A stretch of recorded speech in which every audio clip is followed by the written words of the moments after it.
All right, fantastic. Well, hello everyone, and welcome to another episode of the TFTuesday Podcast. My name is Zil. I am currently very mad at daylight savings. I hate this shit so fucking much. Can we please get fucking rid of it? I'm joined by Libra. K-Libra, how are you doing? I'm doing pretty good. Did you know that choosing not to sleep is one thing, but when you can't sleep, it's the fucking worst? Yeah, I'm Yeah, familiar. yeah. It sucks. It sucks shit. And so being able to sleep again is really, really nice. I've said this, I think, before, but I Yeah. can't get over just how different I feel now that sleep actually matters to me again. It's funny. As your sleep has improved, mine has declined. You're going to have to Which help is that. which has been well. It's not much I can do. It's just because of my apartment building. So fun Zil lore for everyone. I like to keep my place of residence when I can around 65 degrees Fahrenheit. Which is like getting close to like 15, 16 degrees Celsius, because I'm crazy. But when they switch from summer to winter, they switch it to heating, and now all of a sudden I cannot keep my place below 70 degrees. So I'm just dying all the time. Or honestly, like it's Wow. more like 72. But anyways, fun Zillor. Well, I just want you to be okay. I guess open windows if you gotta. Crack them open, get a draft. I do that, but I can't do that while I'm sleeping because I live downtown. So then I just get all of the sirens and all of the people screaming, and it's wonderful. Smile. That's good for me. Sometimes I like the noise. No, I'm not kidding. When it's so quiet outside, I'm like, man, nothing's happening here. Nah, when I'm sleeping, I need fucking everyone shut the fuck up. You know, that's my vibe. So Me falling asleep to YouTube videos and stuff, or I don't know. You could be falling asleep to us if you like listening to our podcast, and if you like, you could support us on Patreon with that too. That way, you could keep falling asleep to all of our anecdotes and little fucking our ideas dulcet and tones. postulations. Why not? I mean, apparently, one of us has to have a good voice for somebody. Yeah, I guess that's true. That's true. But we'll never do ASMR. I'm sorry. I refuse.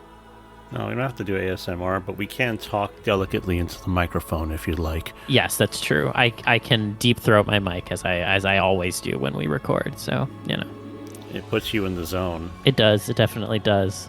the deepest zone. But yeah, TF Tuesday, TF Tuesday Pod for Patreon. You know, you can go there and you can join our Discord as a result, and you can get little snippets that don't make it to recordings when they come up.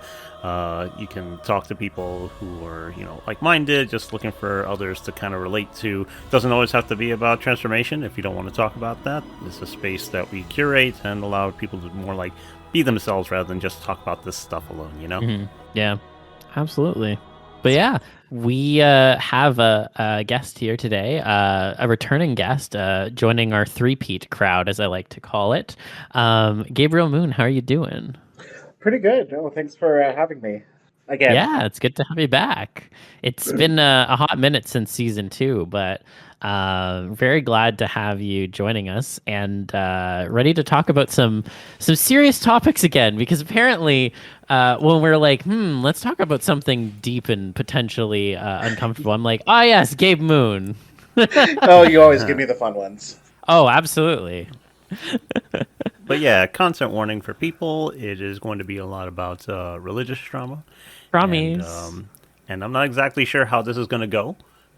But for anybody who is sensitive, either prepare yourself and listen to it when you're in a better headspace, or I don't know, skip it for the next one. There's plenty of other good episodes to listen to, That's true. or to get mad at, That's depending on how you feel. That's true. This is episode 79. So there are 78 other episodes you can go listen to, of which I might lop off the first 12, but that's another story. But yeah. Maybe you could get mad at those Yeah, instead. you can get mad at those Ooh. instead.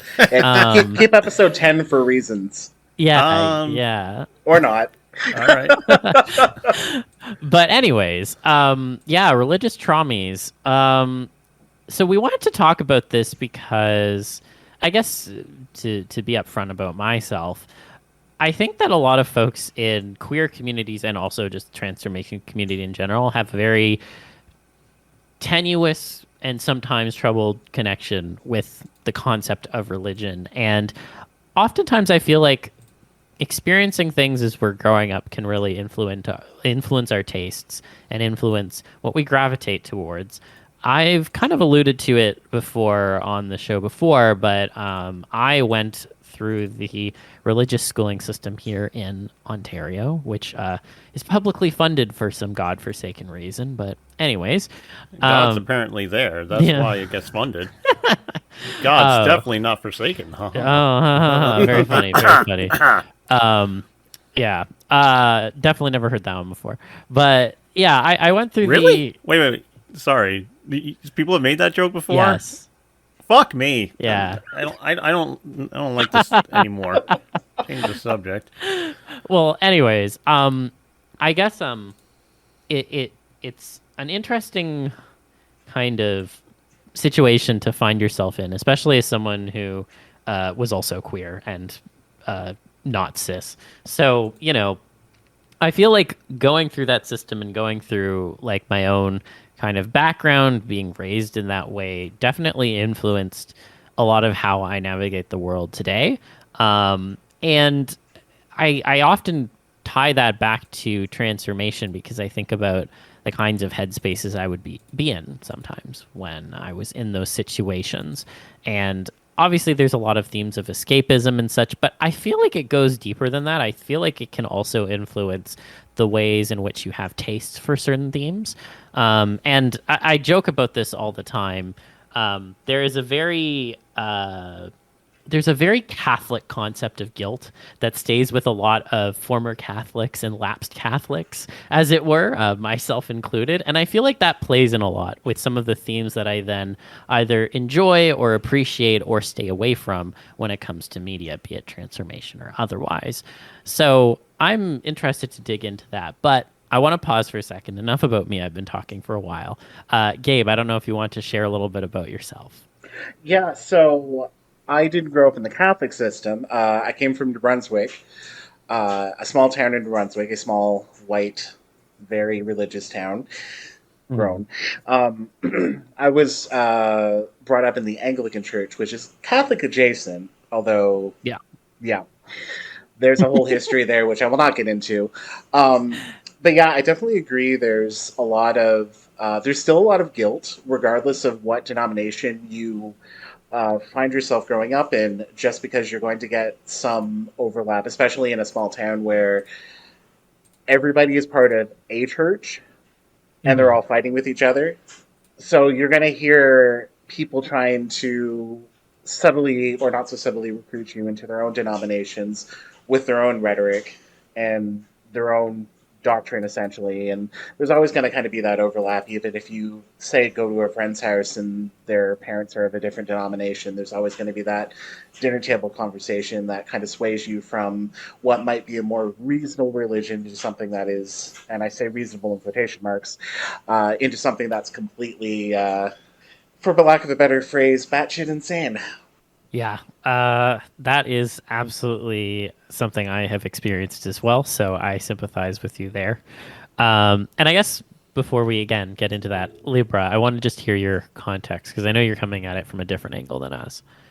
Oh, yeah. I have been, like, sort of brushing with religion and shit like that growing up, and I've been taking to church when I was really, really young, and I've even been to, like, Sunday school, like, once or some shit, like, many years later. I don't even know what the fucking point was. My mom, you know, talks about God, but, like, really sparingly. You would forget, aside from little, like, superstitions and shit like that. Yeah. Or, like, you know, when she tries to give advice or make me feel better. But otherwise, I don't know. It's, thankfully, I dodged that bullet with my mom and parents and everything. Because my stories with religion are short-lived and I don't know, I think kind of funny. Like, okay, so first of all, supposed to be Catholic, but I was not able to stay in church because when they would move the censer around the church, my mom was concerned that the smoke would trigger my asthma. So she's Oh. like, no, no, no, no, no, we can't take you to church anymore. And it's funny, that's the reason that she wouldn't want me to go back, because I would take something like a toy gun to church, and I would stand up on the pew and I would aim at the priest because he was the most notable target. And my mom was like, no, no, no, don't do that. Oh my god. Yeah, and yeah, like my mom wouldn't get angry at me for that, but the reason I stop going to church or get taken to church was because, like, oh no, that smoke will probably make you get an asthma attack. We don't want that. Yeah. So yeah, like despite whatever, I guess my mom is on, like, I guess the saner, better side of how you think a religion would figure into somebody's life, thankfully, and therefore I've had like my thoughts. Like I guess I wanted to believe in a God for a while, and then eventually just thought, you know what, it's okay that there isn't one. And it just kind of clears my head to better things and all this other kind of stuff. And but what I have noticed is, even though I didn't really go through a lot, well, technically I didn't really go through anything because I don't have trauma with religion, but people around me, oh shit, have they ever. So when people show certain signs in their behaviors, or they say certain things, or there's certain things that they desperately don't want, not desperately, but that they really are strongly objected to, and I started asking questions like why, because I often ask why, and suddenly I start, oh, I'm beginning to recognize this shit. This is what you're doing, aren't you? And yeah, so here I am. The stakes for me are very different, but unlike Zil and Gabe, I lucked out with not being born into that kind of situation. Yeah. Yeah. So, now that we've kind of, I guess, given kind of the context and where each of us are coming from, one of the things I wanted to kind of talk about when it comes to these topics is I found, particularly when I was growing up, and I think we've kind of touched on this glancingly with other guests before, actually, but one of the struggles I actually had was around the idea, when it comes to transformation, of that being something that was okay to explore at all. One of the things that I was taught when I was growing up was that, oh, you're made exactly how you're supposed to be made. And so any sort of exploration of changing your form in some way would therefore be incorrect or taboo or what have you. And I know that when I was starting to think about a lot of this stuff, that was something that kind of stuck with me, because there was a part of my brain at the time that was saying, oh, but like you probably shouldn't be into this because that's a sin. And I really screwed me up at the beginning because, as we've talked about, there's a lot of transformation media just like growing up in general. It's like in 90s commercials on TV and like shows and books. And it's a theme that, as we've said many times before, is present in just about everything. Yo, it's in the Bible, man. Yeah, well, we're getting there. Don't you worry. But, I just remember that at the beginning, I was like concerned that like me even showing a glancing interest would be something that would get me in trouble. Not necessarily with like my parents so much, but more at school than anything. It was actually a concern I had when I was younger because, my interest was pretty evident from the get-go, and it was something that I wanted to incorporate into, for example, like kids go write a story or something. Well, that's where my brain's going to go to. But then I was almost worried and like self-censoring to some degree, because I'd be like, well, what if they notice that this is something I'm like really interested in, and that's not something that maybe you're supposed to have like a super big interest in, because that would be bad. So even at a young age, I was Question Yeah. about the school. Was it the kind of like, slap you with a ruler type of school? Because I don't know what the fuck goes on. No. So to be clear, there was no corporal child abuse in the Catholic system. Thank fuck. Because it's publicly funded, they could not get away with that kind of stuff. And it wasn't like there were no nuns or anything. It was just more like, this is a component of the schooling that is going to be delivered to you by actual teachers who also follow that faith. That's theoretically the idea behind the Catholic system. It's changed since I went through it to some degree. But at the time in particular, that was the context. It was just these teachers who are of that faith are going to deliver faith-based content in certain periods, and then they're also going to just teach you everything else that a public school normally would. Okay. All right. I was just wondering because if it came from the staff in some way or more like the students or some mix of both, I don't know what it's like. Yeah, I mean, personally, I was never worried about the students from that perspective. I mean, I got bullied plenty in elementary school, but that's a whole different other story. That was racism, smiles. But, you know, besides that, like, I was never really worried about the, like, other students from that perspective. It was more like, oh, what if the teachers are like, you know, this kid is like really into this thing that's probably not good, blah, blah, blah. And, you know, I think when our brains kind of get into these patterns, we magnify things that aren't actually evident to other people. I'm sure no one actually was really thinking in that way, but it was on my mind because of the things I was hearing, you know? So, Yeah, okay. Thanks for that clarification. yeah. But you were going to say before I interrupted. Oh, yeah. I guess I was just going to say that I thought it was interesting that from a young age, because I had this interest, that was affecting me. And I was going to ask Gabe if you had any kind of conflicting thoughts when you were first realizing you were into transformation and how that intersected with religion. Yeah, my story is actually quite a bit different. Sorry for the little in depth about little Gabe, but I did not come from the nicest of households. My parents, well, I don't speak to them anymore, so that's just an indication they were not great parents.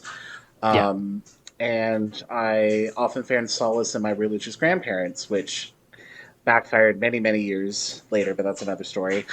I think I used religion as an escapism from my shitty parents. And at the same time, when I was discovering all of the 90s transformation media and, you know, wishing to, hey, I could turn into a horse, I could turn into a wolf or a bear or a bird or anything, you know, they were sort of two sides of the same coin for me, and there was certainly a conflict between them, like how much I'm allowed to indulge in one without sanctifying the other. Like the Anglican Church is generally more moderate than a lot of other denominations, especially like the more like Baptist, Pentecostal, and the ones with much more cult-like installations, for an accurate term. I was going to say for lack of a better term, but that is the term. No, it's accurate. No, I listen to a lot of cult survival stories, and almost all of them come from various religions. But yeah, and it did certainly bring about a lot of guilt with transformation media, but especially with my sexuality, to the point where I was repressed until I was in my mid-20s. And that still sort of hangs heavy over my head, like a bit of regret. I mean, we are where we are at the end of the day, but what would it have been like to have gotten there sooner? Yeah. And, No, I and mean, there's a I feel you there. Yeah, like there's a heavy regret with that, and just growing up with an entire town of Christian fundamentalists, essentially, it's like, how do you even be gay? Yeah. Like, how do you explore yourself when kids are already making fun of you, calling you gay, and you don't know you're gay, and they're already using throwing F slurs and ostracizing you, and you're encouraged to ostracize other people who are gay just to fit in? Like, where do you find any ability to find your sexuality, let alone any interests like TF that sort of coincide with that, or at least it does for me. I think, and I apologize in advance for the TMI, but like I sort of put myself in a position where I could be indoctrinated to a certain degree, and I was as chaste as possible. I didn't even masturbate or anything like that until I was like, but yeah, and I guess as I started to leave that environment, as I moved to a larger city for university, and had a really shitty day and just Googled werewolves and fell down the rabbit hole of Transformation Story Archive and Web Rings and Transfer and Docs Lab and all of those wonderful places. There was certainly that level of guilt, like how far should I go? Right. Particularly the male-oriented transformation stuff, because it's like at first I was disgusted because I was taught to be disgusted by this. Mm. And the more I reflected on it, the more I realized, hey, this is waking something in me. I need to shove it down. This can't be. Yes. Well, because I was going to ask if, you know, in the lead up to that, were you kind of self influencing yourself to try and look at like straight transformation media? I was, yeah, Okay. absolutely. Yeah, I did that a bit too. So Yeah. that's interesting. Yeah. And I found in the early days there wasn't as much gay media as there is now. Mhm. Like Yeah. people were getting into their transformation interests, and I think it was just that generation getting into it. There were less people who were out because this is the generation before us. Yeah, exactly. Yeah, that they're now in their 40s and 50s. Well, a lot of them also died, unfortunately. Yeah, unfortunately. I think there's a person we both talked to at FE who was one of the writers for Transformation Story Archive, and he's got some wonderful stories about how they got together in the early 2000s, even before FE was a thing. And he would tell me how, I won't name him on the podcast just in case, but Yeah. he would tell me how some of the people that he got together with had passed on, or I guess one had passed like 3 months before the convention I was talking to him. So Yeah. I know it's a little bit off topic, but yeah, it's an entirely different generation. Yeah, and the media that was actually put onto the internet at that time, I think there was also an element of like, I think there was an element to some degree of like self-censoring in terms of like, oh, I don't know like what this technology is going to be like or how this might have ramifications on me. To be clear, there was plenty of like people who were like, no, I'm assuming the opposite. I'm going to be anonymous, so I'm going to go buck wild. But I think there was like both strains of thought at the time. Yeah, like I mean, certainly the transformation community is not limited to the queer community, although we do have Of quite a course, high yeah. percentage. Like this person that I was referring to is like happily married with kids, like to like an opposite sex partner. But regardless, yeah, it was the limited media there was that was sort of male was very taboo for me, and I found as my budding interests, as I started to come to terms with my budding interests, I felt a lot of guilt whenever and the lies your brain tells you, like, Of course. I just like this for the transformation scene, or I just like it for this particular scene where they're acting like an animal and not the or the classic, oh, this is a male solo piece and I'm just thinking about what I would like to be that person, but I'm not like attracted to the person being depicted there. Oh, no, of course no, not. perish No. the thought. Yeah. I got a question for both of you then. Yeah. Yeah. When it came to dealing with your upbringing, how strong was your faith in what you were being taught and told to believe? I mean, that is something that's a big thing to get by. If you believe in a God, how strongly, how much of it was like in your everyday thinking influencing your general actions and stuff, because depending on how deep it is, it could be like, oh, I just want to be a good person, get into heaven one day. Otherwise, they don't really think about it. But some other people, it goes all the way into my life literally is for whatever divine bullshit. Yeah. I mean, I personally would say that in terms of starting off, I mean, I was pretty like in the tank for the whole thing. Like I got first communion and then confirmation and all that stuff when I was in elementary school, and I don't really think I started to kind of drift away from that until I hit university. And part of that was because of, you're a teenager, blah, blah, blah. Also, I am more aware of other things. But I mean, I even remember when I was young, like I had like a kid's version of the Bible that I had, which is like I think that's a fucking unhinged thing to have personally. Wait, hold on a second. I also had one. I wonder if it was the same God. one. Well, did it have pictures in it? Yes, it had like little it comics. was like full of Yes, and it had like the phrase. It was like rephrased versions of the stories. Yeah, it was like really. I wish I could really think of the name basic of it. shit. Pretty comfortable. It was. Oh my God, I remember looking at that a lot because I just kept, I was just fascinated by the images. I'm like, wow, what a cool story, bro. It was the first book that I had when we were on like car trips. That was the book I would have in the car to read. Yeah, I my friends had gotten one, and I really wanted one badly, and I got it, and I was so happy. Like there were little comics where like these kids were talking to like an old man and solving problems with scripture and asking him about various scripture passages, and I cannot think of the name of the Bible. Yeah. But if it comes to me, I'll shout it out. Probably in the That middle is of the so night, I'll wake fucking up funny. and just yell out the name of the Bible and pass out again. And mind you, the one who had it was my grandma, not my mother. Uh-huh. Because I was forced to live with my grandmother for the earliest years of my life. But oh my God, I'm gonna have to find this fucking thing now. Yeah. I Because can't believe we all had the same intersection with it. That's actually really funny. But it is funny, especially because I remember looking at the Samson story a lot. Because I'm just like, wow, he just dies. Yeah, he just fucking eats shit. That's it. The end. Yeah, But to finish answering your question, I think it was only really like I was in the tank, and then I started drifting away in high school and all of that stuff. Like, to be clear, I don't consider myself like an atheist or agnostic, but I'm 100% lapsed Catholic. Like I don't do that shit anymore. But it has a hold on you sometimes, at least for me. I don't know. All right, so I never asked you this. What is a lapsed Catholic? Can you define that for me?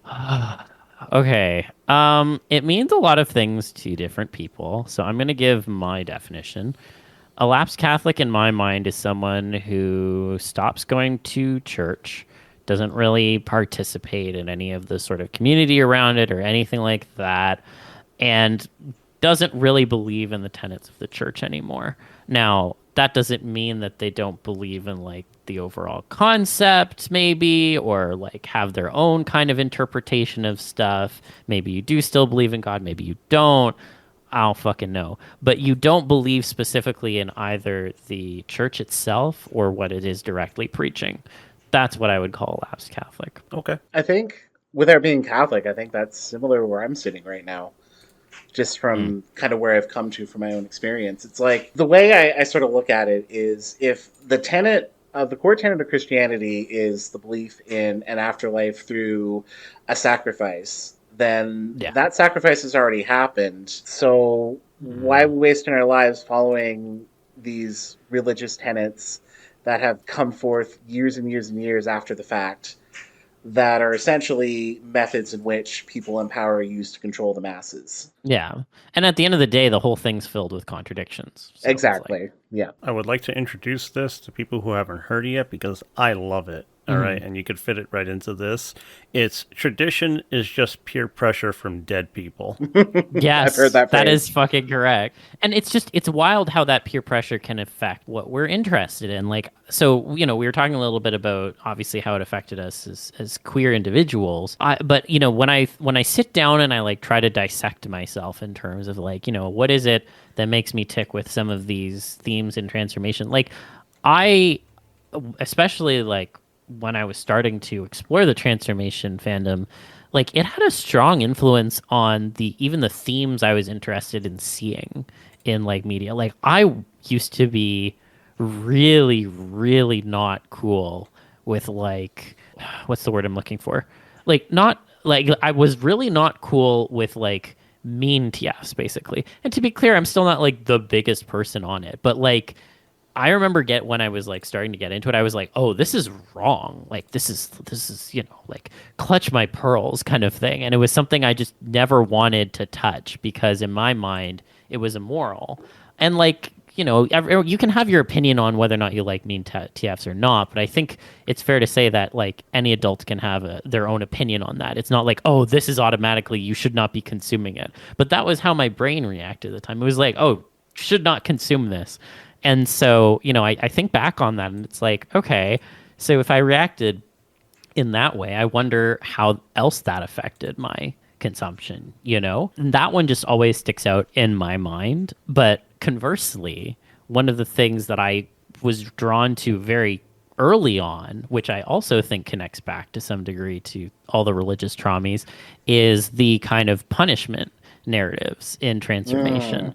Because as anyone who's familiar with the Bible, they love punishing people, which is bullshit. But anyways, it's like if you did something wrong, you should be punished. And oftentimes when punishment is used in transformation, it's, oh, you did something wrong. You transgressed, you went somewhere you shouldn't have, you broke the rule somehow, whatever. Now you're going to get what you deserve. That whole like kind of karma element. Like, I was really drawn to that when I started out. And again, to be clear, I still enjoy it, but it was like a visceral thing that I had to unpack, because it was like, why am I so into the idea of these people I've never met? I mean, they're characters, but like these people I've never met being punished. Like, how is doing one wrong thing emblematic of them as people? But in my mind at the time, because of religious traumas, I was like, oh, this is like, this is some sort of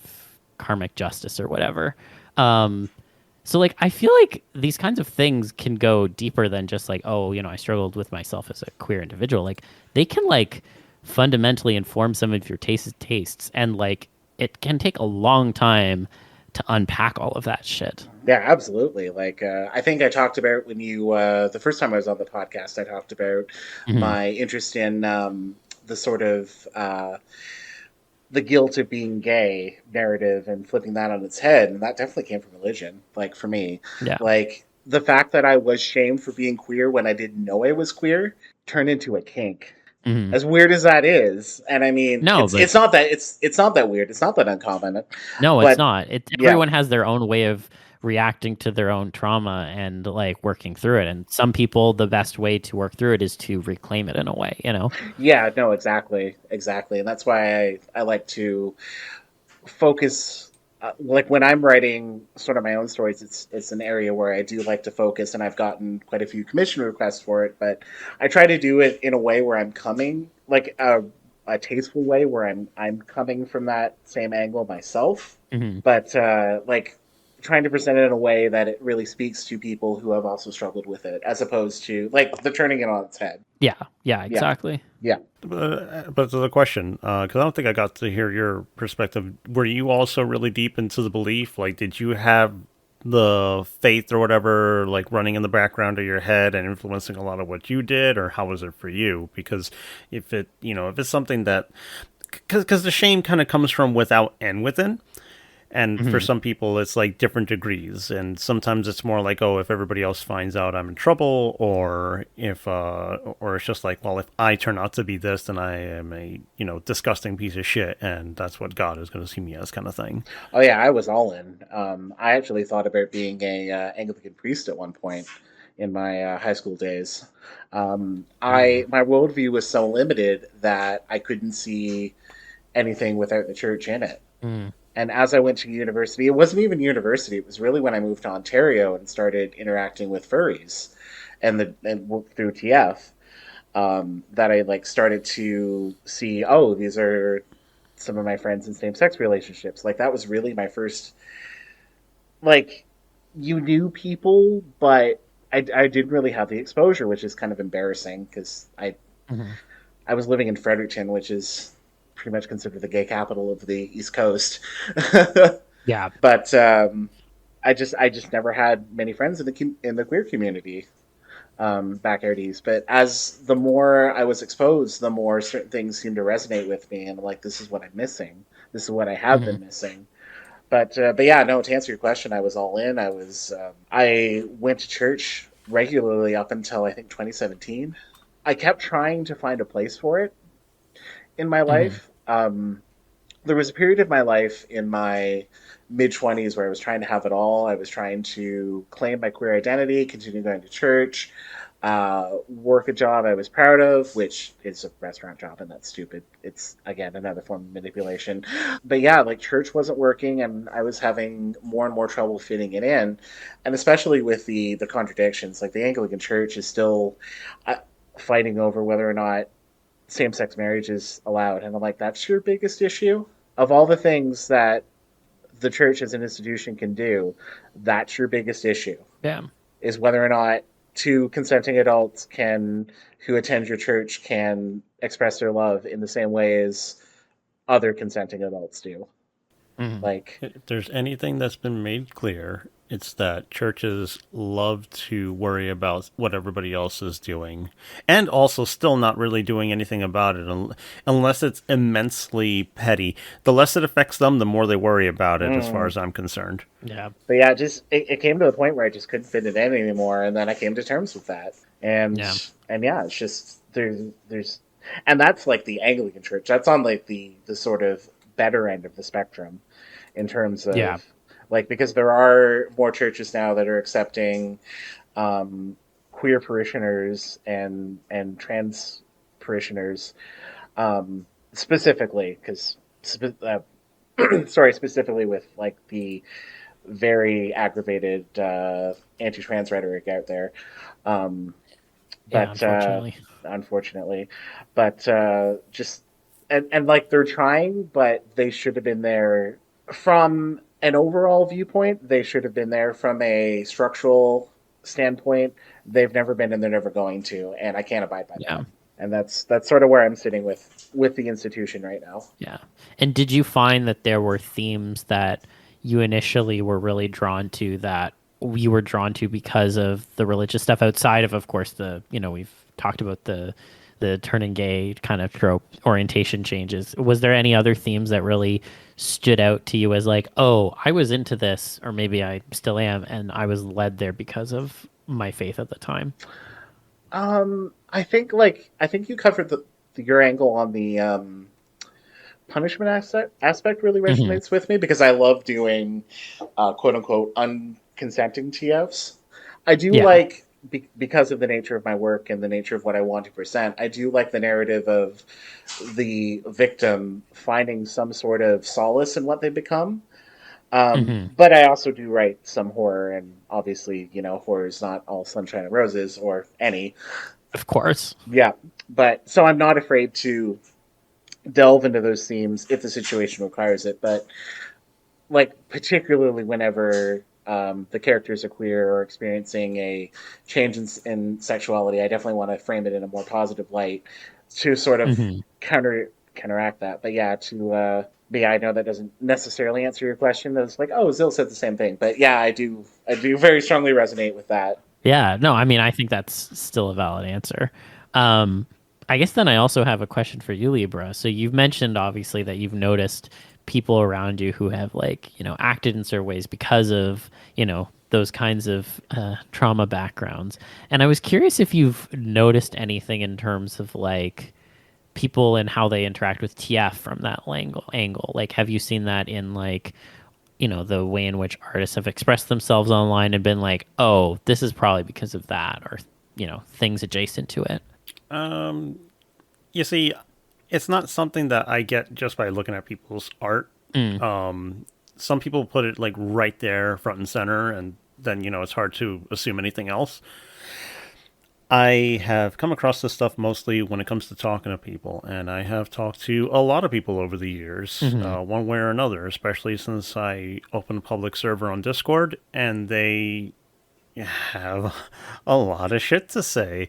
And, religion is something that is everywhere and has affected or not affected people on all levels. Yeah. And there have been many instances where it's like, oh, well, thanks to my parents or my family who has, but whatever, or they're Christian, they're this and that. And I'm like, I see it. I get it. And then, then I start seeing little patterns or like the behavior and how tender they are with approaching certain things or not feeling comfortable. It usually manifests that way. It manifests that like, oh, twiddles fingers, thumbs, looks down, an asterisk type of shit that people will express. Yeah. And that's how they talk about it. They talk about it as if they're still children that are under the scrutiny of people who have power over them, over their lives, as dramatic as that sounds. But that's how it comes off to me. I think it's very accurate. Sorry. You think so? Yeah, like when you look at like cult formation and some of the techniques that like charismatic leaders will use, and again, there's a lot of parallel because like a lot of religions are cults, like just straight up. But Okay, just to be clear, cults are something that are generally demonized, but before they became this terrifying institution, they're just another kind of religion. It's just kind of another name for it. It used to be just like a neutral term for like a group of people who had some sort of belief. It's not anymore. Now it's you're either in an orthodox organized religion or you're in a cult. But it's the same thing. But they But do. I'm sorry. Please continue. I think there are. I think what Gabe is pointing out is just that there are some religions that are maybe considered orthodox by some that also exhibit some of the same tendencies, which I think is a fair point. another way to word it is they're taken from the same playbook. Yes, they are. Yeah. How else are you going to get people to join? Exactly. If you're busy convincing people. But to finalize what I was saying, I notice how people behave and it's it's a little frustrating because I know that damage has been done to them and telling them, you're a fucking adult, you don't need to do that shit, but situations are different and sometimes they're complicated at best, and it fucking sucks. It's why I think it's also important to treat people like they're adults. I think, well, not even I think, but like one of my good friends, and Zil knows who this is, and I just don't want to name a name because just in case it wouldn't be all right to just air this in public. But I remember that he said I was a big reason that he was able to just kind of like come out of his shell and stuff like that. But more importantly, because he was very clearly a sheltered like child and therefore was kind of sheltered when he was like in his early 20s or something like that, people would be very delicate with him. Try not to swear too much. Maybe this game might scare him. Be careful if you're looking at anything that's like porn near him. And I didn't fucking think so. I'm like, dude, you're like 21, 22 or whatever. It's like a few, like 2 or 3 years difference between us. And I'll just be like, hey, dude, I'm looking at this, but it's porn and I think it's really funny. You want to see it? And he'll be like, oh, okay. And that's it. and it doesn't sound like much, but it helps people to feel like they actually have control of their lives if you treat them like adults and you don't insult their intelligence, because that's what a lot of these other institutions do. You don't know what you're doing. God knows. You have to do what God says. We're all stupid, incompetent, ugly, disgusting, hateful, sinful, loathsome pieces of shit on this earth, and God loves us. Oh, geez. That hits. And Break 'em yeah, down I'm and build not. them up. I hope that doesn't like actually hurt anybody, but that's what I've noticed. But since then, my friend has really come into himself, and it took a very long time, and it took a lot of grappling with shit, talking to him about things. It's not easy for people. Shit, I am fascinated by religion as like a concept and like the stories and the things that come out of it. I think that it has created some like breathtaking ideas and imagery and art, shockingly, because they got to bring people from the outside who actually care about art, because it ain't these people on the inside. They don't know what the fuck they're doing. Yeah, it's something that I actually really enjoy as kind of like a spectator. That's why I have a dictionary about angels, and angels are fucking weird. They're like little gods amongst themselves. Yeah, they are. No, I know people now are thinking like, oh my god, they are like all eyes and wings, but no, they're way, way weirder than that. Yeah, they are. Did I tell you about Satan? Yes. Did I tell you about Satan, Gabe? No. I will tell you very quickly about Satan. Satan and Lucifer are not the same thing. And it doesn't matter to religious people, but they're not the same thing. No, they're not. They're not even the same being. So Satan is supposed to be the greatest of all angels, the most powerful, okay? The most powerful, such that he is described as wearing all of the angels. How does that work? I don't fucking know, but that's how Satan is described. Satan is that powerful, that great of a deific being that he wears all the angels as a garb. And trying to visualize that, like, that's some truly divine shit. You cannot wrap your measly little head around. That's the kind of thing that people, would kind of like dip their toes into, like the Eldritch shit. Even Eldritch horror doesn't have that. Now, it represents a concept that makes you kind of like feel insignificant and small, and therefore the comprehension drives you mad, or the idea of trying to do so. Mm-hmm. But that touches on that. That's why I think religion is like fun. It's fun to look into, not to really be a part of. It's not a team to join. And if you try to take that seriously, you end up fucked up. Yeah. So what you're telling me, end up fucked up. First of all, is Satan is peak fashion. Yes. Yeah. He's serving, clearly. But yeah, wearing all the angels, I wish. I think it wouldn't hurt just to kind of have like a disclaimer that we're, for the most part, attacking the institution and not people's individual beliefs. Unless your individual beliefs involve hating other people, then fuck you. But yeah, exactly. Actually, if I can pick up on that, I do want to say, concurring with that, I think everyone who is part of this community and is, like you said, not hating on other people, like who do have these individual relationships with religion in what way, that's totally fine, and I fully support that. It actually brings to mind, there's actually a group of queer religious furs that I know that they're all wonderful people, and I love them dearly. And they have a very interesting and unique perspective on religion, and I've talked about it with them before, and it's fascinating conversation to have. But the key, which is what you picked up on, is it's entirely separate from these institutions, and it's entirely separate from what a lot of people's concept of religion is. And I think that if you are engaging in critical thought around these things, you're going to, by your very nature, deviate from those institutions, which are, as Libra said at the top, it's peer pressure from dead people. So, I have no problem with that, and I fully endorse that. But anyway, sorry. Go ahead, Gabe. But yeah, part of the rhetoric is to remove your critical thinking. To break you down and rebuild you into something they can use, essentially, be it for money, for like the military. Positions. Yeah. I listened to a few Cult Survivor podcasts, and there was one coming out of I think it was the Worldwide Church of God, and it was the one with one of the ones with and sorry for the disclaimer, but child sexual abuse. And she had come out of that and immediately joined the military, and the parallels were just so overwhelming. It's a wonder that she stayed in it at all. It was a very interesting story.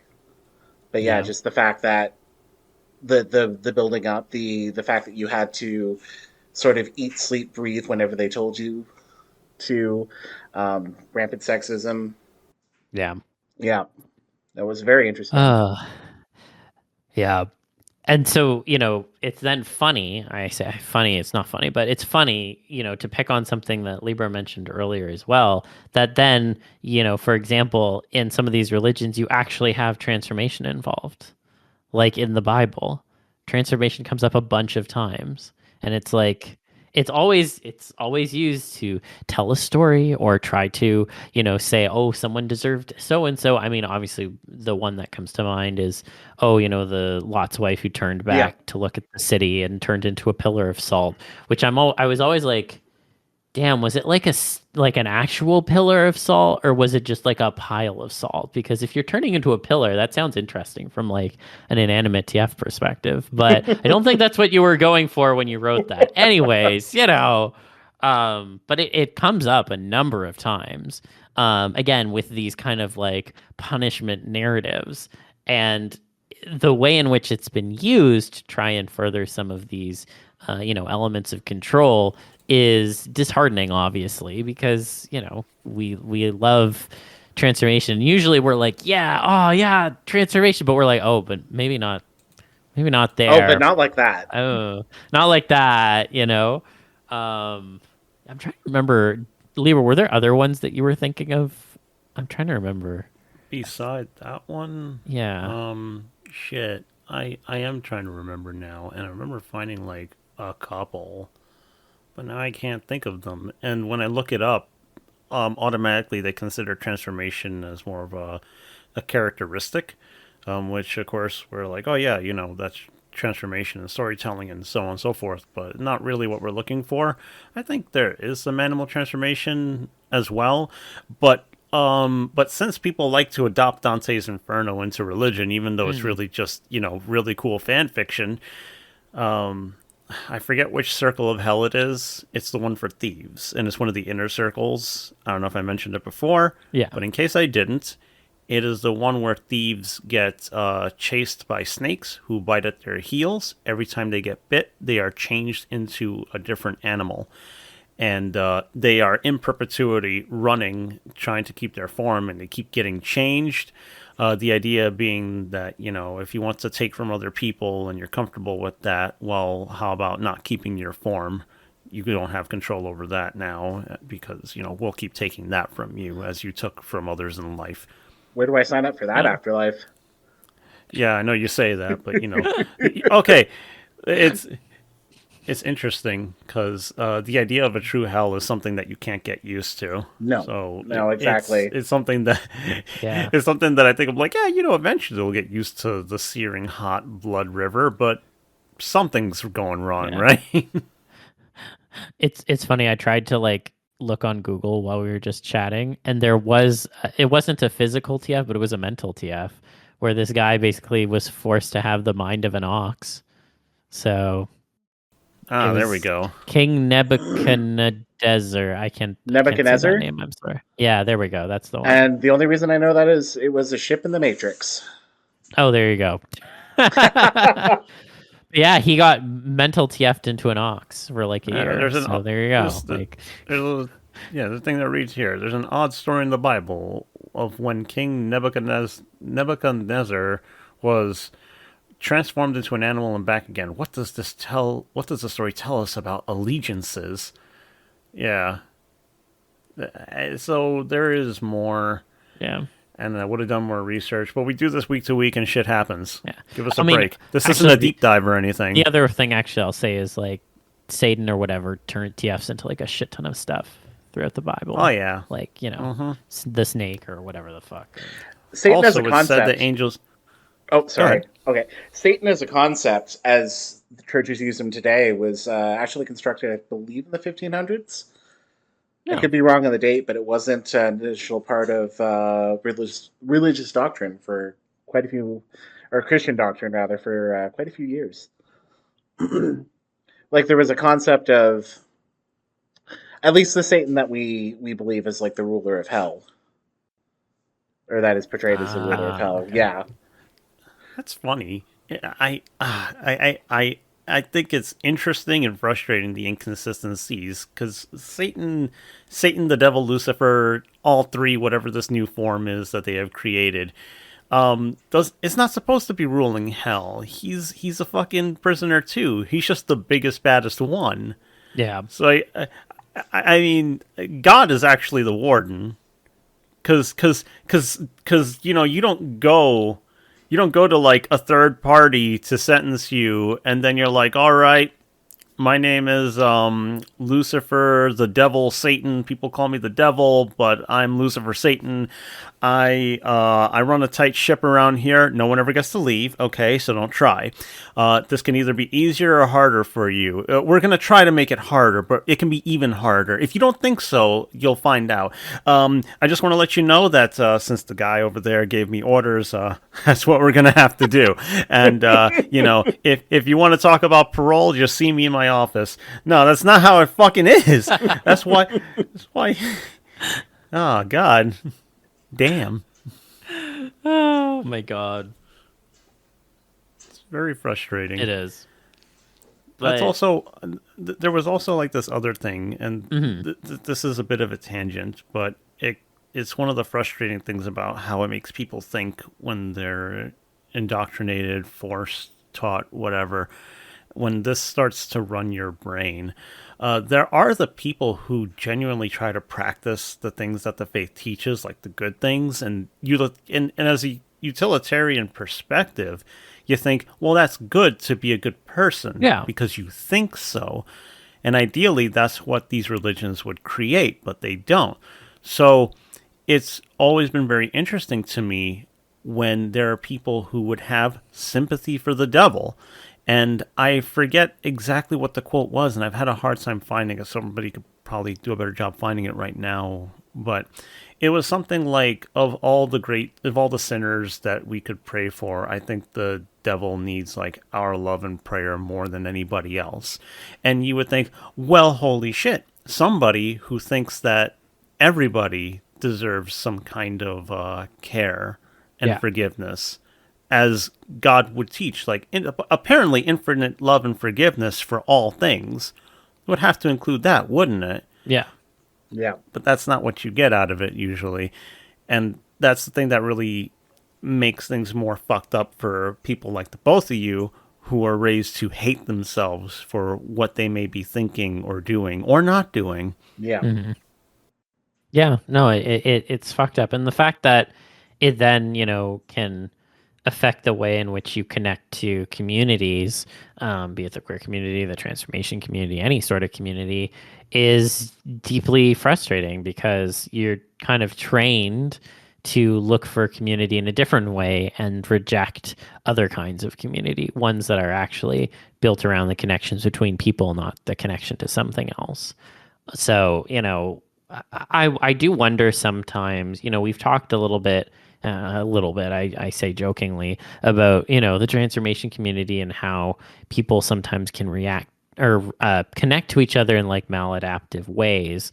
And, how some people sometimes don't have the best interactions. And obviously, I'm not trying to like look for like a silver bullet of like, this is the reason why. But sometimes when I hear that kind of stuff, I do wonder like how much of that is like trauma based, be it religion or otherwise. And I do feel like if and when you have this kind of trauma, it can really fuck up the way in which you go about trying to connect with other people. And it can affect it in a way that I think people don't even make the connection for a long time, if ever, honestly. But it really can hinder your ability to connect with people if you haven't properly worked through it. And I think that Mm. extends to people in the transformation community as well.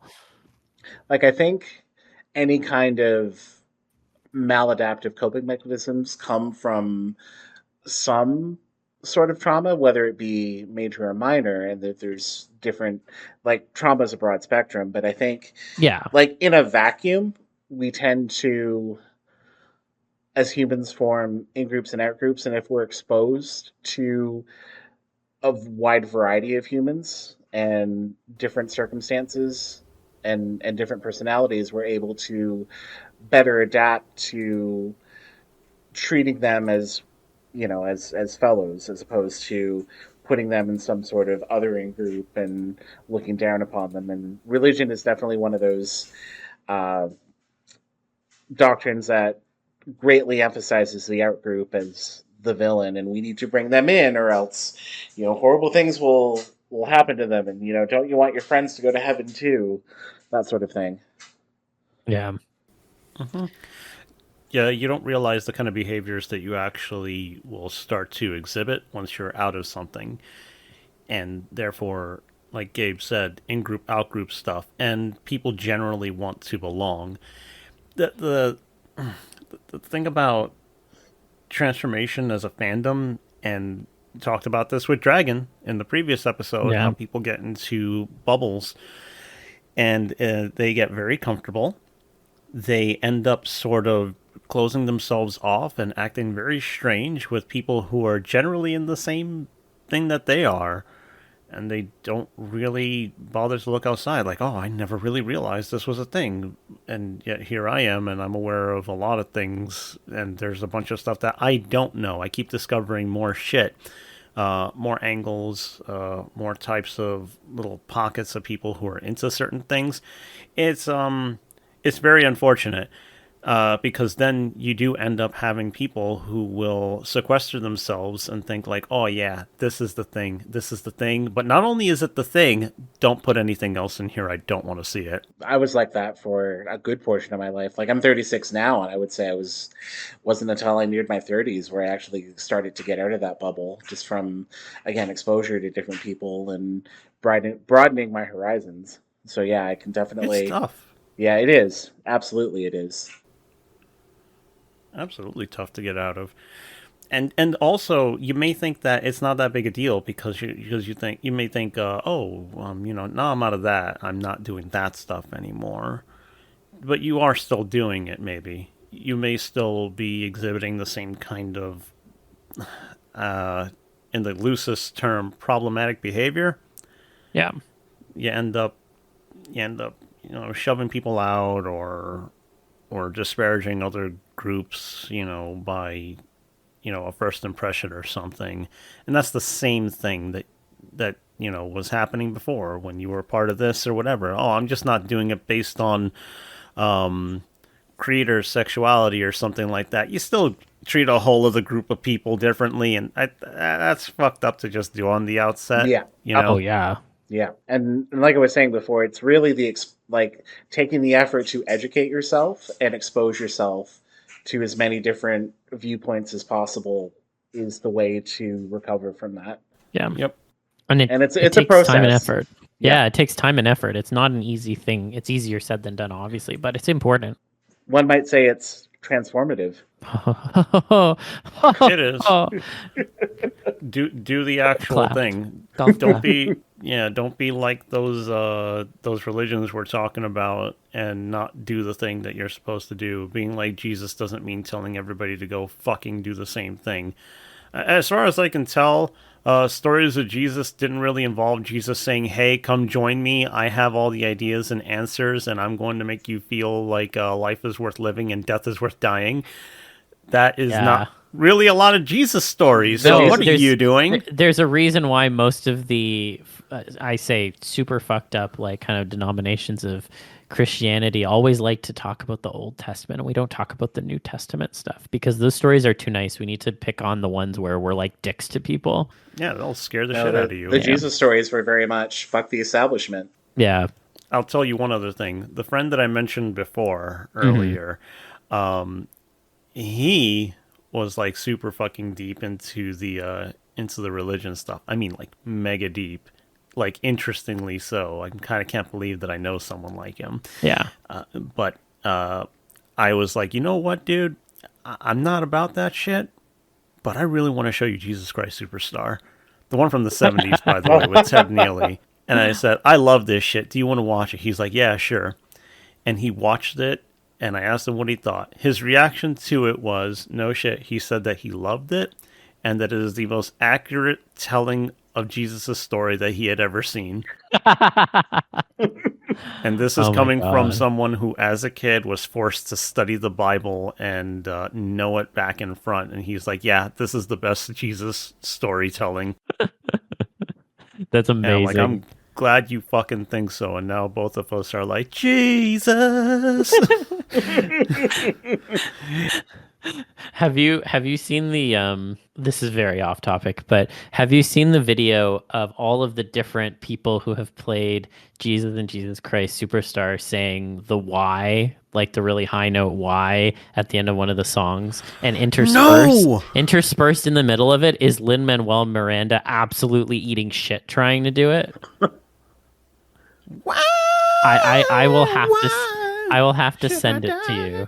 That's the part. I will have to send it to you because Lin-Manuel Miranda does not hit the note. He's not even remotely close. It's really terrible and embarrassing. And when it's interspersed with all these amazing people who can do it, it makes it even funnier. Yeah, I have to confess, it's a musical I have not seen. I recommend trying it. I unironically like it. I think it's really good. You could think it's silly because it's definitely 70s, but I still think that there's a timeless aspect to it. To better admire it, they go out to the fucking desert of Jerusalem to film that shit, okay? On site, in real ruins. They don't go to a set. They don't do anything like that. It's fucking authentic as shit. I don't care that they're wearing 70s style clothing and shit like that. You will see jets, you will see tanks, and somehow it all works. Yeah. It's fucking wonderful. The performances are amazing. I love everybody, and Judas is my fucking favorite. And it made me realize that Judas gets a raw deal in the Bible. It's not fucking fair that Judas has to go through what he does, and like he's the most evil guy. No, you know what? You know who's worse than Judas? Peter. Fuck you, Peter. Peter is the one. It's now hot take time on the Bible on the TFTuesday podcast. Fuck Peter. Fuck Peter. Fuck Peter. Give Judas some fucking credit, okay? You better he put felt some bad about what he on did. his name. Yeah. In the meantime, Peter was in denial after what he did. Oh, I don't know that guy. Yeah, sure. You'll fight the guard when they're in the fucking garden, but no. Suddenly the guard is all like, "Hey, I've seen you before," and you're like, "Nah, I wasn't there. I don't. That guy. I don't fucking know that guy." But no, Judas. Judas is the real piece of shit. Fuck you, Peter. You don't get to be the one who gets to write shit afterward, and people say good things about you. Fuck yourself. That other guy killed himself out of guilt. Yeah. Yeah. And this is why religion is wrong about so many things. Oh man. Well, I'm curious then. Do we have any takeaway thoughts on all of this? Because I know we've been talking a lot about our own personal trauma and how that relates to TF, but I wonder if there's any kind of thoughts that we want people to kind of take away from this if they're, potentially working through their own religious trauma, or you clicked on this episode and you're like, damn, y'all have religious trauma, can't be me anyways. I think just to kind of sum up what we were talking about before the tangent, that recovery is a journey. There are various stages. It's a constant process. In many cases, it's a lifelong process. And yeah, it's especially the guilt. I know you have more guilt experience than I do, Zil, from the Catholic school system, but like it's a process, and don't expect it to happen overnight. And I guess the best way is knowledge and perseverance.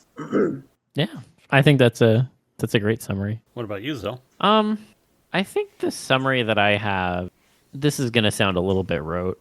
I really think people need to, when they have those backgrounds, try to have an open mind. I know I say it all the fucking time, but I do really mean it. A lot of the growth that I had, yes, it was influenced by people that I met who changed the way I thought about certain things. But if I had kept a closed mind throughout all of that, it wouldn't have gone anywhere. And, one of the ironic things, I think, is that outside of the religion, I was raised to have a skeptical and questioning mind, which is very much antithetical to being in an organized religion. But anyways, putting that contradiction aside for a second, I was always encouraged to think critically and, question things and all of that good stuff. And if I hadn't had that kind of mindset and instead wanted to stick my head in the sand, I wouldn't have had those kinds of transformative changes to my thought processes. And, yeah, but I'm in a place now where like I've unlearned, I think, a lot of the toxic stuff. Not all of it. There's definitely a lot of the guilt complex, as we've mentioned, which Libra pegs me for all the time in terms of he's like, you're doing the thing again. And I just dab awkwardly because I'm like, I don't know how to react to that. But, there's a lot to unlearn and there's lessons to take from it. And I think that when it comes to transformation, we all, obviously we've talked about how character development is transformation. And I think that, self-character development is a very important thing to have, especially in a community like ours, which often can feel like it's, a home for people who don't have homes. So, I just hope that when it comes to religious stuff that people do kind of question how that intersects with their intersects with their interest in transformation. Because I think, like I said at many points before, I think it runs deeper into like the kinds of themes you might like, sometimes even like the kind of types of TF that you might like. And it might be good to kind of question that and be like, is there a reason why I'm so into the karmic TFs? Is there a reason that I really enjoy the rewarding side for whatever reason. Like, do those things connect back to things I experienced when I was younger, or connect back to my connection to these kinds of topics? I don't know. I just feel like there's a lot that ties into these things, and I don't think it gets really discussed ever. Like, I'm not just saying like on a podcast, but like period, in terms of transformation with religion. Like, it's not something that comes up. I don't really see it explored in any way. And I think it's because people feel like there's a bit of a taboo around it.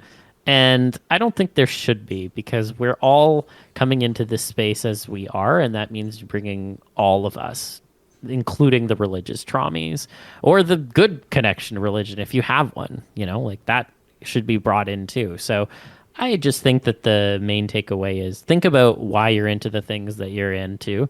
Keep an open mind as you navigate around these things. And as always, if you do have lots of religious traumas, go to therapy if you can. I highly recommend. 100%. Yeah, if you can. Yeah, if you can. And also, and for those of you who can't, I recommend, actually seriously, YouTube channel called Belief, as in my belief in God, believe it or not. Oh, I've seen that. Yeah. I haven't actually watched the videos. I've had it recommended. That channel is incredible, and to said friend, which I have used as an example throughout this conversation, is totally into it and has actually, like, really fucking hit him deep. All right?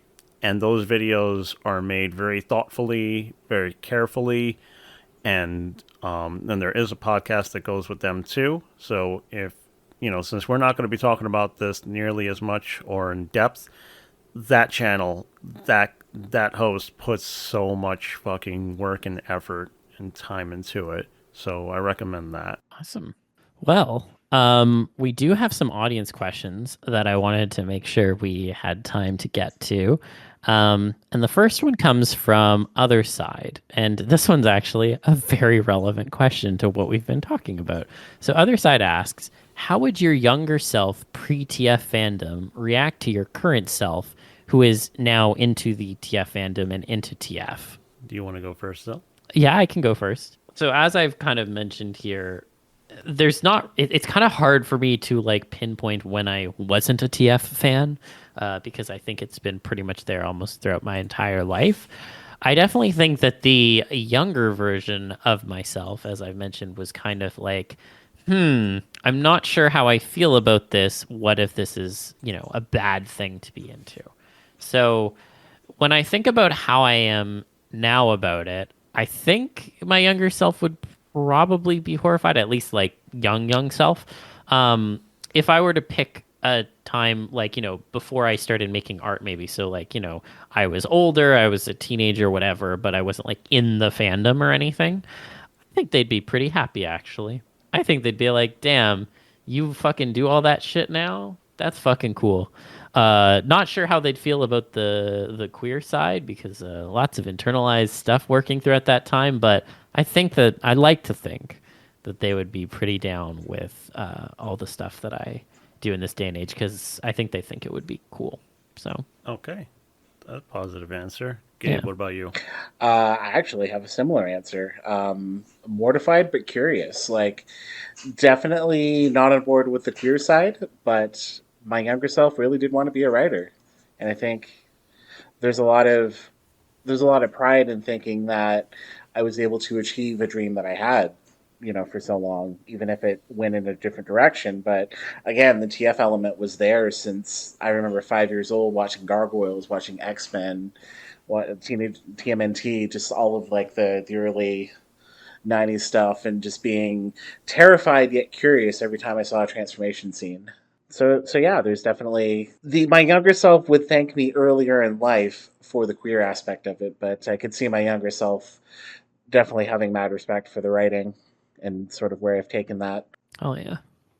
Good to know. How about you, Libra? It depends on how young we're talking. If I'm talking less than 10 years old or something, I think it would be a disbelief and awe.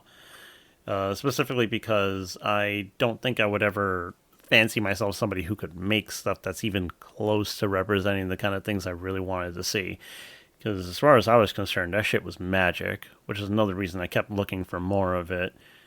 And yeah, and if we're talking about something like teen years, probably kind of grossed out with myself, probably wondering if I need to be scared about what kind of person I am. Oh my God, what's wrong with me?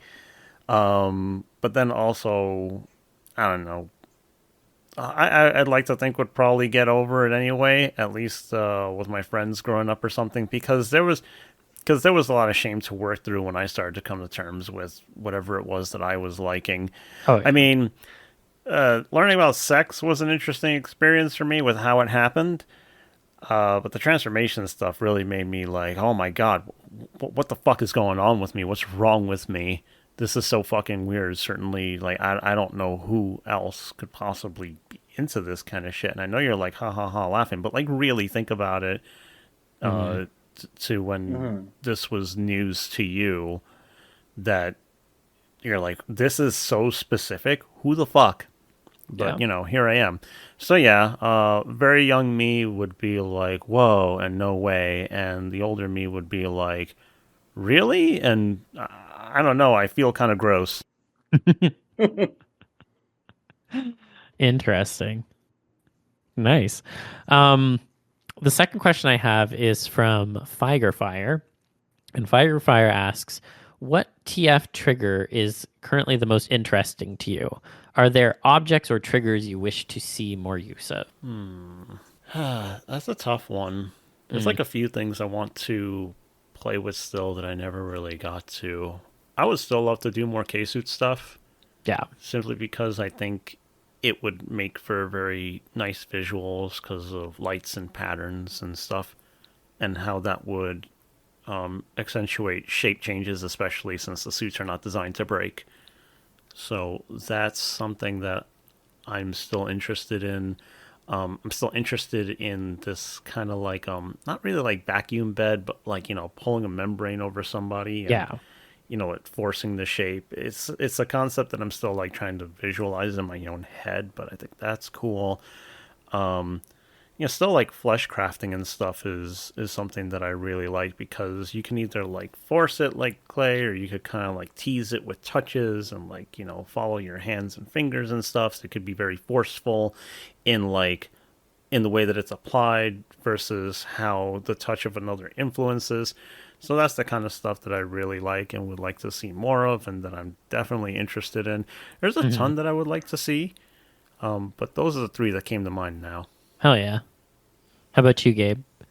I'm going to go to one that I touched on a few years ago when I started writing full time with the pandemic, is viral TF. Although not only as a vector, but as an eventuality. Like, am I going to catch this? Am I going to catch enough of it to change? What's my life going to be like? So I did a series of sort of like life snippets of people who were infected by an animal virus that changed them over the period of weeks to months, and people were coming to terms with how far they would change, what their life would be like, what they had to get ready for, what they would lose, what they would gain, and it's just that introspection pre-change is very fascinating to me. And the reason I bring that one up is because I've sort of revived it with a regular client. And that client has talked to multiple of my other clients, and now I have like 4 people coming wanting a story in that universe. So it's definitely something I'm excited to get into a little bit more, and definitely sort of revisit those themes. Yeah. Okay. I dig it. I think for me, I'm going to be a little bit basic. I have really been enjoying TFs involving like valves, like pull toy valves. Ha ha ha. Very basic. But like, especially since the summer months have passed by, there's been less of them, and I find I'm missing them. So that one definitely comes to mind in terms of the one that's probably the most interesting to me right now. In terms of ones that I wish were being like used more often, I don't know. I mean, I feel like this is something that shows up more in written stuff than it does visually, but I do love a good, oh, I went into this mystery store and I bought something or I was sold something, and now that's gonna like change me. And I know sometimes that can be a little bit difficult to depict artistically, of like, oh, someone's like TFing in a store basically, but I love that as like a narrative trope. It is very tropey, but it works for me. I don't know. And I kind of wish that there was more of it because I just find it amusing. Shout out to Kate. Yeah, Kate uses it a lot. So, Yeah, she does a really good job with it. Yeah. If I stood here and I was like, "Oh, I really like that story she wrote with the store in it." She'd be like, "Do you know how little that narrows it down?" So, All of us has a few comics like that. Yeah. Yeah. Like I could think of one off the top of my head where it's like a dildo, and it's funny because the shop owner never looks the same either. But it is the whole magic objects stuff. Yeah. Use it improperly, this thing happens. I'm a sucker for that shit. So, I wish there was more of it, even though there is already enough. So, I'm just saying I wish there was more. I mean, I suppose it's a thing that I guess people sort of move on from, but they'll probably like loop back to it. Somebody will do a nice thing, and other people will be influenced, and before you know it, the magic shop thing will happen again. Yeah. And then we'll have more Frogurt jokes coming in, I hope. Yes. Hell yeah. Nice. Oh, and then the other question I have here is from Max Velocity, and Max asks, let's say that it's pretty much guaranteed that you can trigger a TF under specific circumstances if you have a really awful job. What's the worst possible job you'd be willing to put up with for a few months to guarantee the most satisfying possible TF? I can think of the worst job I'm willing to put up with. So far, I've already put up with, I think, the worst job I've had so far. Mm-hmm. So I would do that for a few months, and knowing that the light at the end of the tunnel will be a satisfying change, Yeah. like something that is ultimately satisfying to me, yeah, I'll do it for a few months. And I don't want any of that, like, few months means 8 months. That's not a few months. Yeah, I Three, consider a few 4 as like tops. 3, 4. Yeah. Yeah, I don't want that shit. But yeah, I do the call center shit one more time. I don't know if I want to go as bad as the specific call center that I worked for last time, because I want all the people who run that shit to disappear in the worst ways. But yeah, call center shit. I do that for a few months, knowing that one day I will fuck right off. Yeah. So I had to think about it because the first thing my mind goes to is like, I would do any job if I could guarantee a TF. It doesn't matter how bad it is, but that's not an interesting answer. So I was thinking like, really, I was like, okay, something that I would like really, really hate, but I would still do it. So if anyone's familiar with a show called Hoarders, there's obviously the people who have to actually go in and do that like actual cleanup and like clean out those places. Oh. And I think that's a pretty terrible job to have. Like, hats off to the people who do that. They should be paid more, in my opinion. I would be willing to subject myself to having that job. And I say this as someone who is like super like fixated on keeping their own living space clean. So I have a thing against not cleanliness. Like, I would go into those places and clean them like every work day for 4 months if I could get a TF at the end. So I think that would be pretty terrible for me in particular. I'm not saying that's like the worst job out there or anything, but yeah, I'd be willing to do quite a bit to get that TF at the end. From what little I know, those jobs can be shockingly awful. Yes. Yes, like, I'm pretty sure you do that job long enough, you'll run across a corpse just buried under garbage. Oh, 100%. Yeah. Yeah. Fun. So, how about you, Gabe? So I think probably the worst job I've had that I can relate to would be line cook. Mm-hmm. Just for the mental abuse. Yeah. Yeah. I would go back to that kind of mental abuse. But a worse job that I can imagine is Libra's call center. Not his specifically, but I hate talking on the phone. It terrifies me talking to strangers on the phone. So I would force myself to endure it. I would probably curl up in a ball after my 8-hour shift and just cry for the 16 hours until my next shift each day. But I would do it for a TF. It would not be a fun few months, but you would get the TF at the end. I would get the TF at the end. Yeah, counting down the days. Should have gone with this question first because this was supposed to be the after gasoline mint. That's okay.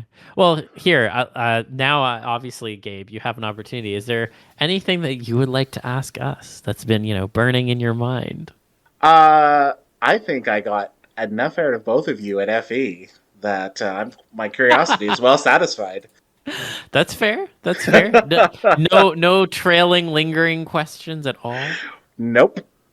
I'm shocked.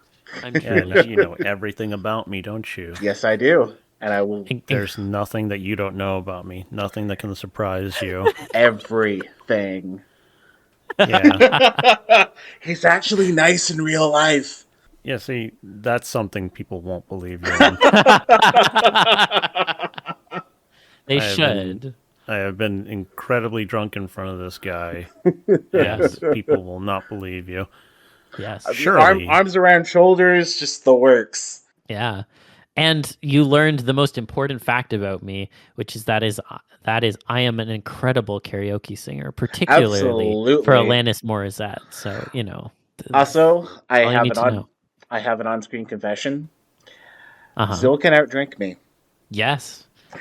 That will be less surprising to our audience given our drunk episode. But yes, I can. I must confess here for the first time in front of your audience.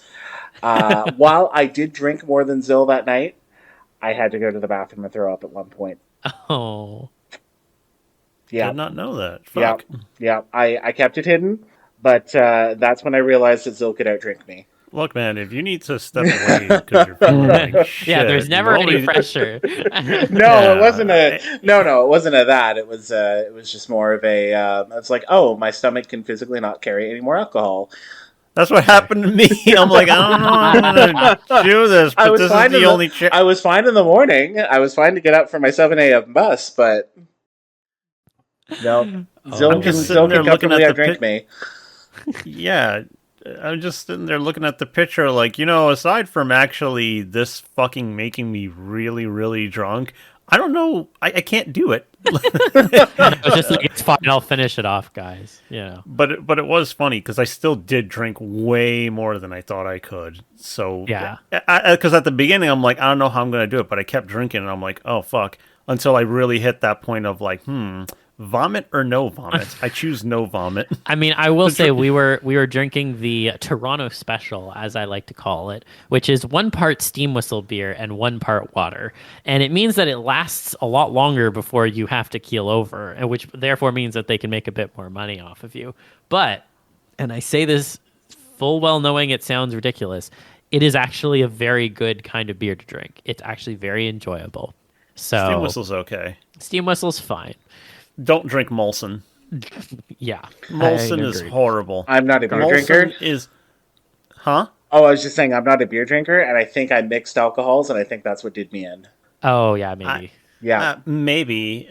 I don't know. So far, I drank stout, and then I drank liquor, and it was like liquor before beer, urine to clear. I didn't do that during the drunk episode, and the worst thing I did was not eat.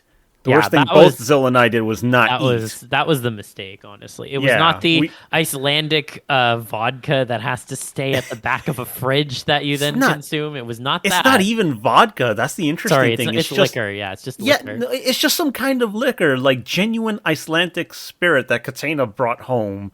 Yeah. Like, fuck me. Hey, who wants to come over and try something they're never going to find anywhere else? Yeah. There's no English on the bottle except for the label. It was, you know what? I wouldn't say it was like my favorite thing or that I would be like, oh yeah, I'm going to have it again. But I was like, you know what? I'm glad I had this. I'm glad I experienced it, even if it was that's how interesting. No, that's how I feel too. But when that shit was warm, it was really fucking gross. But Yeah. yes, oddly enough, when it's cold, it's actually okay. Yeah. Yeah, it's like the flaming moan that way, just whipping out the Simpsons references. Yeah. Yes. I was tempted to quote the whole Treehouse of Horror episode. The sprinkles contain Yeah. potassium benzoate. Can I go now? Speaking of which, I think we should be going now because Yeah. I think we've been on your screens or your headphones a little too long. We're so sorry about that. But before we go, Gabe, where can people find you? So I am on Patreon at Gabriel Moon, FA Gabriel Moon. I have my own website, GabrielMoon.ca, and I am on the Boost Guys as well at Gabe Moon. And Hell I'm yeah. not going to shout out my shitter handle because I don't Yeah. care. That See, place is you're the going one to who's hell. playing. Yeah, you're the one who's playing 4D chess with everyone because you have your own fucking website, which fucking yes, go off, King. Like that is what we should be doing. Yeah, it's. I think I make enough in short story sales just to like if I put out something that people are really interested in, I do well. But like generally, I make just enough to pay the hosting fee, so it's pretty. Yeah. But at least it's there. If like all the other sites go to hell, Yeah, and it's exactly. still like it's like not the best platform to read my stories, but it is a platform to read my stories that will stay there. It's the one that will always have the proper archive, and that's what I think is important. So Yeah, exactly. thumbs up. Yeah. Sounds good to me. Yeah. But yeah, thank you so much for coming on, Gabe, and bearing your religious traumas with me. I appreciate it. And I hope that everyone... Sorry, go ahead. I was going to say, anytime you want to talk traumas. Amazing. I very much appreciate that. And I knew that we'd have a good conversation about it. So thank you. Yeah. And yeah, I hope everyone enjoyed listening to this very serious but I think informative episode. I hope that you all have a wonderful week and that you keep an open mind and stay TFy. And if you are potentially coming to MFF, I'm happy to announce at the end here that we have a at TFTuesday live panel that will be there at MFF. Date and time TBD. But you will get to see me in person if you come to MFF, which you should.